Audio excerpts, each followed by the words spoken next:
झारखंड की तमाम बड़ी खबरें देखेंगे, लेकिन उससे पहले आपको सीधे लिए चलते वीआईपी अध्यक्ष मुकेश सहनी की प्रेस कॉन्फ्रेंस में। बेहतर कुछ करे और मैंने मुंबई के ऐशोआराम की जिंदगी को छोड़कर बिहार में आया। आपने देखा कि कितना मैंने संघर्ष किया, कितनी मैंने लड़ाई लड़ा, लाठी डंडा खाया, 7 दिन तक अनशन पे बैठा। जितना मुझे मेहनत करना था मैंने किया और मेहनत करने के बाद 2020 में अच्छी तरीके से एक मुकाम मिला।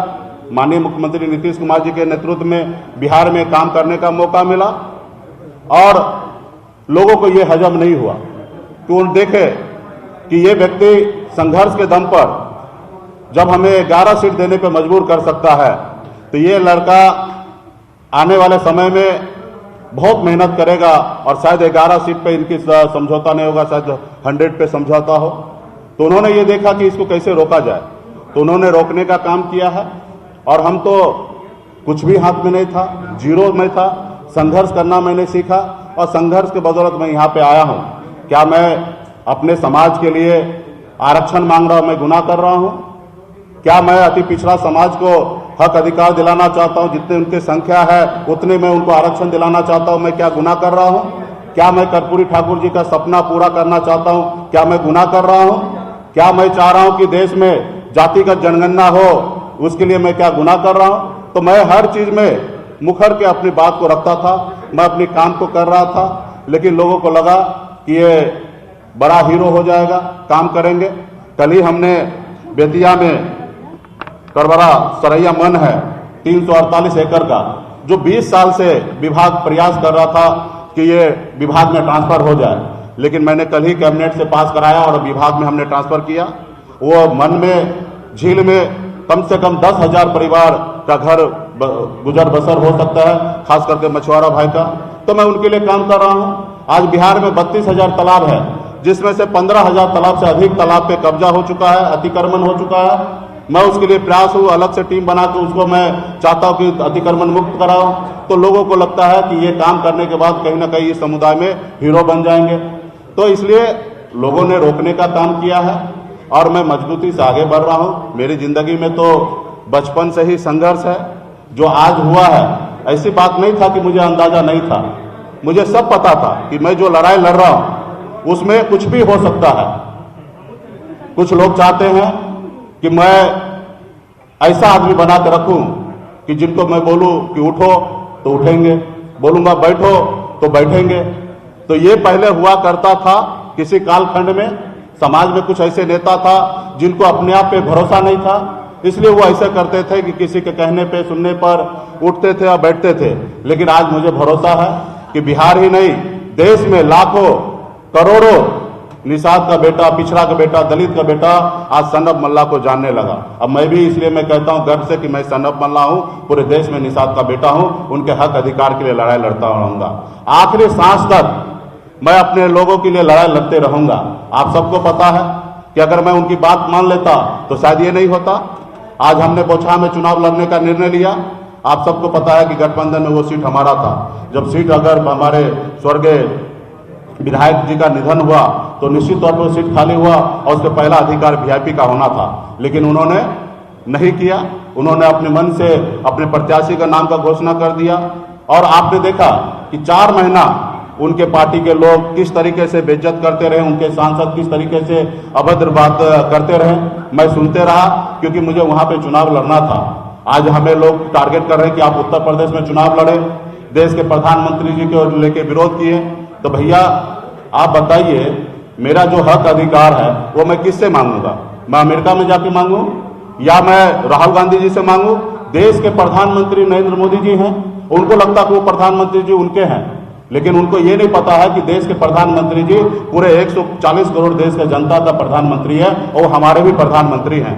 और हम अपने प्रधानमंत्री से अगर जो हमने सोचा था, जो हमारे समाज का हक अधिकार है, वो हम उनसे नहीं मांगे तो किनसे मांगे?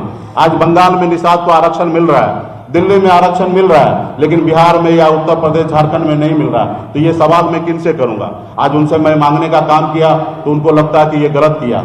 आज उत्तर प्रदेश में तो जेडीयू भी चुनाव लड़े, लेकिन उनके सामने में तो आपने कुछ नहीं बात रखा।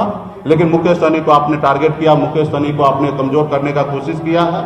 तो खैर, आपका जो निर्णय था आपने लिया है। अभी हमें बिहार में बिहार की जनता के लिए, लोगों के लिए काम करने का मौका मिला है। मैं काम करते रहूंगा और आगे बढ़ते रहूंगा। जब तक मेरे शरीर में सांस रहेगा तब तक मैं अपने समाज के हक अधिकार के लिए, अति पिछड़ा के लिए लड़ाई लड़ते रहूंगा।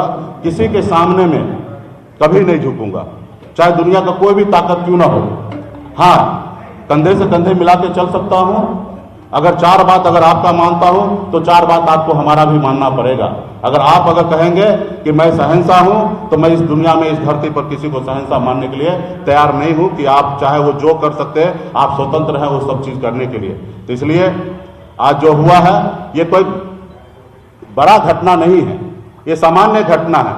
ये संसार में हमेशा होते रहा। जब गरीब, पिछड़ा, दलित का बेटा आगे बढ़ने का काम किया, आगे अपने लोगों को आगे बढ़ाने का काम किया, तो उनके साथ हमेशा ऐसे होते रहा। आपने अभी हाल फिलहाल में आपने देखा कि चिराग पासवान जी का पार्टी किस तरीके से तोड़ा गया, परिवार में फूट डाला गया। लेकिन क्या हुआ, उससे पहले आपने देखा कि हमारे बिहार के मुख्यमंत्री श्री नीतीश कुमार जी, उनकी पार्टी अरुणाचल प्रदेश में 6 विधायक ले लिए। फिर क्या हुआ, तो ये विधायक पार्टी नहीं बनाया, पार्टी ने विधायक को बनाया। पार्टी में लोग आते जाते रहेंगे, हमारे विचारधारा से पार्टी आगे बढ़ेगा और जिनको एक्सेप्ट होगा वो पार्टी में हमारे विचारधारा से चलेंगे, जिनको नहीं एक्सेप्ट होगा वो अपने रास्ता अलग बनाएंगे। तो वैसे लोगों को भी शुभकामना देते हैं कि थोड़ा पेशेंस रखिए, ईमानदारी के साथ रहिए। आपको जो जनता ने आपको चुन के भेजा है उनके पर भी आप भरोसा रखिए। यही नहीं है कि आपको नेम फेम पावर मिल जाए, वही चीज है। आज मैं चाहता तो चैन से जिंदगी जीता, लेकिन मैंने ये नहीं चुना, मैंने संघर्ष का रास्ता चुना। अब मेरे हाथ में था ही क्या जो मैं खो गया।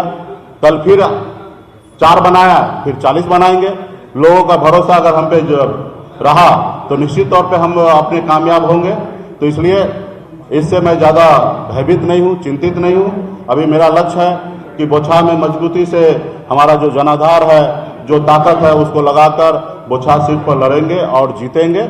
अब बाकी जिंदगी में जो कठिनाई अभी दिख रहा है आप लोगों के सामने में, इससे बड़े बड़े कठिनाई को हमें सामना करना पड़ेगा। आज देखिए, लालू जी ने इतना अच्छा काम करने के बाद भी आज जेल में है। तो ये सब संसार का एक पार्ट है, ये होते रहेगा। इसके लिए हमें घबराने की आवश्यकता नहीं है। इसलिए